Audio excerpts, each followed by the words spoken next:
आज की हम क्लास में सोलबिलिटी प्रोडक्ट पे स्टडी करेंगे। पहले तो हम आपको बताएंगे सोलबिलिटी प्रोडक्ट है क्या, फिर इसके बाद हम स्टडी करते हैं इसकी एप्लीकेशन।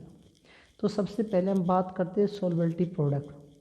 जो सोलबिलिटी प्रोडक्ट है it is applicable only saturated solution.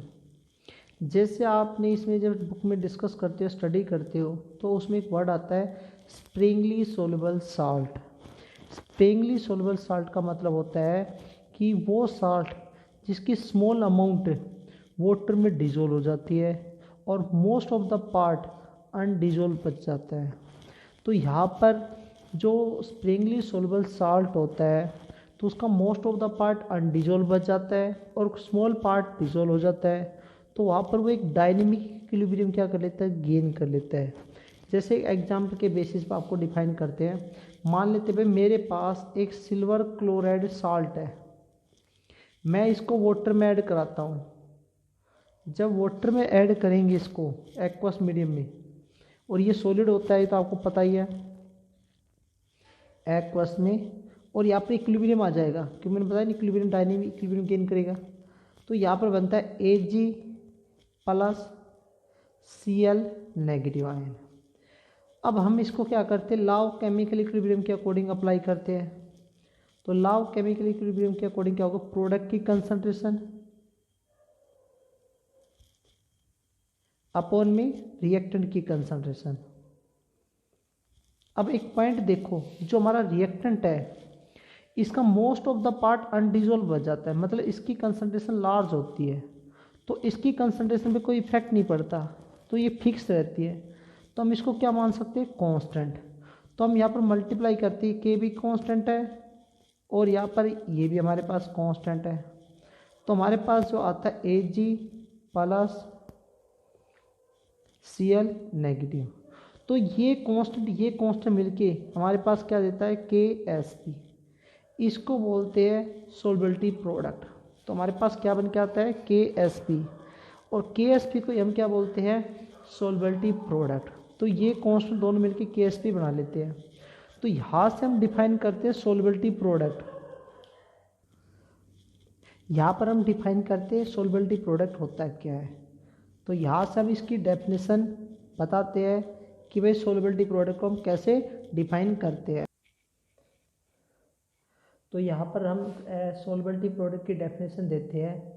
तो हम इसको ऐसे डिफाइन करते हैं, of a electrolyte at a given temperature it is defined as product of molar concentration of ion of saturated solution and each concentration raises to power equal to the number of ion produce या dissociate 1 mole of electrolyte।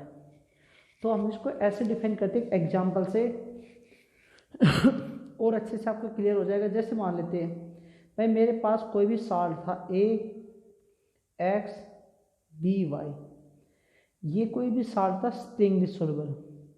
तो ये इसको हमने dissociate किया तो ये हमारे पास AX positive आ गया, या आ गया B नेगेटिव।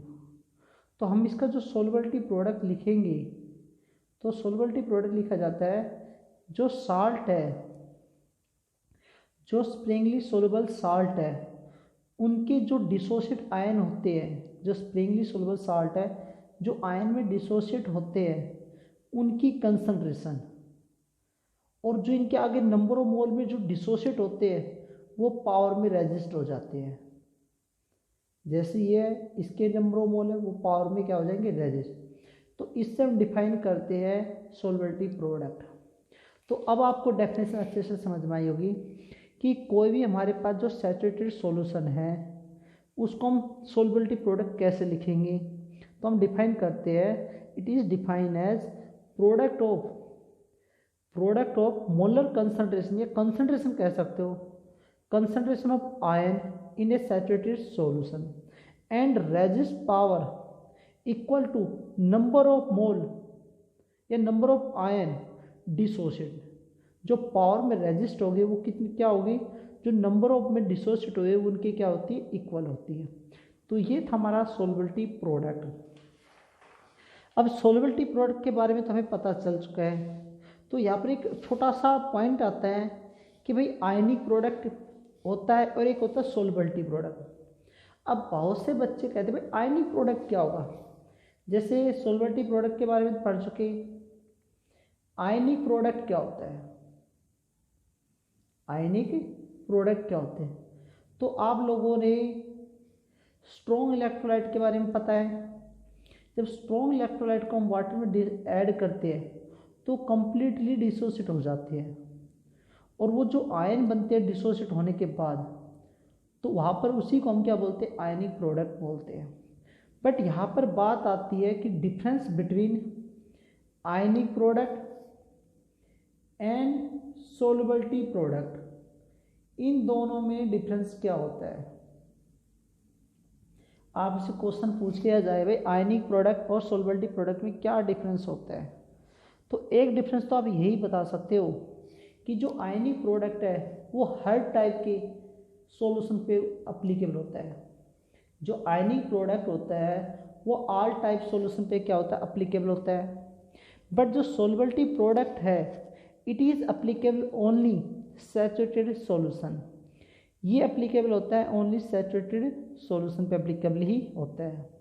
और जो सोल्युबिलिटी प्रोडक्ट होता है किसी भी साल्ट का, वो कांस्टेंट टेम्परेचर क्या होता है बेटा, जो कांस्टेंट प्रेशर पर डिपेंड करते हैं। बट जो आयनिक प्रोडक्ट होता है वो डिपेंड करता है कंसंट्रेशन पे, वो आयन की कंसंट्रेशन पे। बट जो सोल्युबिलिटी प्रोडक्ट है वो डिपेंड करता है कांस्टेंट टेम्परेचर पे, ये अप्लीकेबल होता है। क्योंकि आप टेम्परेचर ज़्यादा बढ़ा दोगे तो उसका जो नंबर ऑफ डिसोसिएशन है वो इंक्रीज हो जाता है।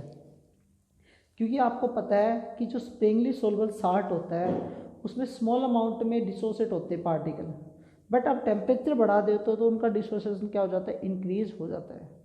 तो ये था हमारा सोल्युबिलिटी प्रोडक्ट के बारे में। इसके बाद आती है इसकी एप्लीकेशन,